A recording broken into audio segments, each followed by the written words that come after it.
শুভ দীপাবলির সন্ধ্যায় এই মুহূর্তে আমরা আদ্যাশক্তি সম্মান নিয়ে সপ্তম নিউজের পর্দায় উপস্থিত হয়ে গেছি বয়েজ স্পোর্টিং ক্লাব মুকুন্দপুরের প্রাঙ্গণে।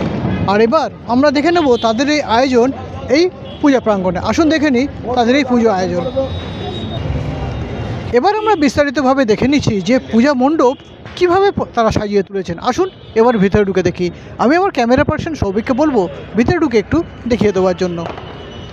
আজকে আমরা বেরিয়ে পড়েছিলাম শহরতলির রাস্তায় এবং আমরা বিভিন্ন পুজো তাদের আয়োজনকে তুলে ধরার জন্য। ইতিমধ্যে আমরা বেশ কিছু পূজা মণ্ডপে উপস্থিত হয়ে তাদের উপস্থাপনাকে তুলে ধরেছি। এখন আমরা উপস্থিত হয়েছি মুকুন্দপুর বয়েজ স্পোর্টিং ক্লাবের পুজো প্রাঙ্গণে। আর তাদের পূজা মণ্ডপ যেভাবে সেজে উঠেছে তা আমরা তুলে ধরছি সপ্তম নিউজের পর্দায়। ইতিমধ্যে সান্ধ্যকালীন পূজা যে আঙ্গিকে তৈরি হয়েছে, লোক আসছেন, দর্শন করছেন এবং সুন্দর এই উপস্থাপনা এই মুহূর্তে সপ্তম নিউজের পর্দায়। ধীরে ধীরে আমরা মাতৃমূর্তির দিকে এগিয়ে চলেছি এবং মাতৃমূর্তি তারা এখানে সুসজ্জিত করেছেন আর চলছে এখন পুজোর আয়োজন। আর সপ্তম নিউজের পর্দায় এই মুহূর্তে আপনারা পাচ্ছেন তারই কিছু মুহূর্ত।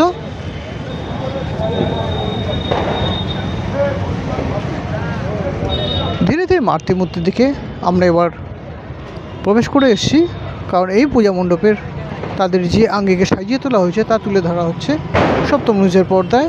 সুন্দর এই সজ্জা এবং মণ্ডপের উপস্থাপনা,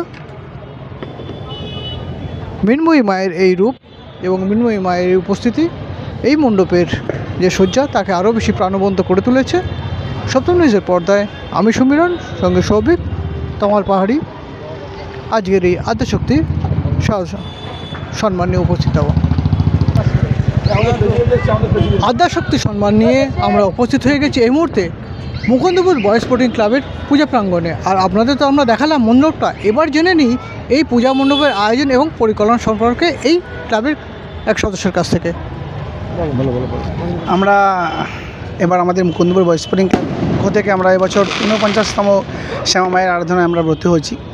আমরা মহাকাল মন্দিরের পরিকল্পনাটা এবার আমাদের প্যান্ডেলের মধ্যে ফুটিয়ে তোলার চেষ্টা করেছি। তো যার আবহে আমরা এবার আপনারা দেখতে পাচ্ছেন যে ত্রিশূল, বাঁশ উপর দিয়ে কাপড় দিয়ে বায়োডিগ্রেডেবল কাপড় মেটেরিয়াল দিয়ে আমাদের এবার মণ্ডপের সজ্জায় ইউজ করা হয়েছে এবং ৪৯তম বছরে আমাদের এবার মায়ের আরাধনায় আমরা ব্রত হয়েছি। হ্যাঁ, মায়ের মূর্তি দেখলাম মৃন্ময়ী মূর্তি, মাটির সাজিয়ে করা রয়েছে। হ্যাঁ, প্যান্ডেলের সাথে সামঞ্জস্য রেখে একটা মায়ের মূর্তি করা হয়, যেহেতু থিমের প্যান্ডেল। এবং সাবিকে আনা হলে যেটা আলাদা রকম প্যান্ডেল হতো, ঢাকের সাজে প্যান্ডেল হতো, কিন্তু যেহেতু একটা থিমের বৈশিষ্ট্য ফুটিয়ে তোলা হয়েছে সেই জন্য থিমের সাথে সামঞ্জস্য রেখে মায়ের মূর্তিকে ফুটিয়ে তোলা হয়েছে। তাদের উপস্থাপনা, তাদের এই উপস্থিতি আরও বেশি প্রাণবন্ত করে তুলেছে এই পূজা মণ্ডপকে। আর আমাদের পূজা পরিক্রমায় করতে করতে আমরা উপস্থিত হয়ে গেছি এবং আমরা এই মুহূর্তে উপস্থিত হয়ে আমরা আরও বিস্তারিতভাবে আসছি আপনাদের সামনে। শ্যামা পূজার আয়োজন তো চলছে, পিছনে যে বড় মঞ্চটি দেখছেন না, এই বড় মঞ্চটি কী কারণে করে রাখা রয়েছে এবার জেনে নিই তার সম্পর্কে। আমাদের প্রতিবারই আমাদের যে শ্যামা পূজার আরাধনায় আমরা লিপ্ত হই তাতে আমাদের একটা বড় অনুষ্ঠান আমাদের প্রতিবারই হয়।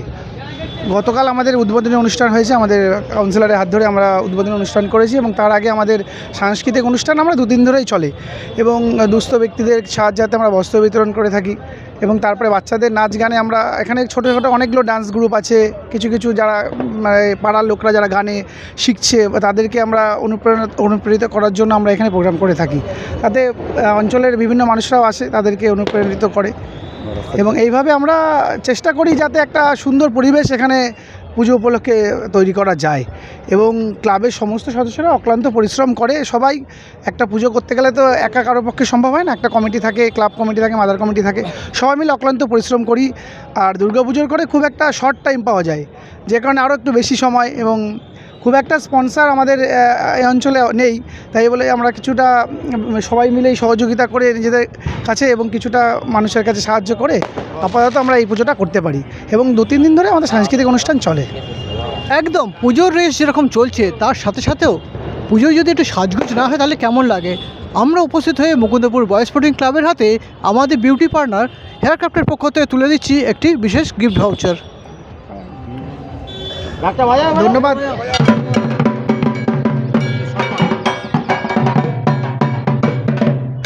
শুধুমাত্র বিউটি টিপস নয়, তার সাথে সাথে আমরা এই আয়োজনকে সম্মানিত করার জন্য কলকাতার দক্ষিণ কলকাতার সেরা 15 যে একটি স্মারকপত্র তাও আমরা তুলে দিচ্ছি এই পুজো কমিটির হাতে। আমরা আর তার সাথে সাথে দক্ষিণ কলকাতার যে সেরা 15 পুজোর আয়োজনকারী যে পূজা, এই মুহূর্তে আমরা তুলে দিচ্ছি একটি ট্রফি তাদের হাতে, সেরা 15 মুকুন্দপুর বয়েজ স্পোর্টিং ক্লাবের হাতে। Mukundapur boys sporting club hip hip আমরা সত্যম নিউজের আপনাদের সকলকে অনেক অনেক ধন্যবাদ জানাবো। আপনাদের নজরে আমরা সেরা 15তে আসতে পেরেছি এবং আপনাদের মাধ্যমে আপনাদের সকল শ্রোতা এবং দর্শক বন্ধুদেরও বলবো, আপনারা সবাইকে দীপাবলির শুভেচ্ছা, আন্তরিক প্রীতি, অভিনন্দন। এবং আপনারা যেখানে আছেন মুকুন্দপুর, একদম মুকুন্দপুর ভবনের সামনে আমাদের এই পুজো মণ্ডপ, আপনারা আসবেন, আমাদেরও ভালো লাগবে। ধন্যবাদ, অসংখ্য ধন্যবাদ। এই মুহূর্তে আমরা মুকুন্দপুর বয়েজ স্পোর্টিং ক্লাবের প্রাঙ্গণ থেকে বেরিয়ে পড়ছি, আসছি আমরা পরবর্তী পূজা মণ্ডপ থেকে। সঙ্গে থাকুন, দেখতে থাকুন সত্যম নিউজ। আমি সমীরণ, সাথে সৌভিক এবং তমল পাহাড়ি।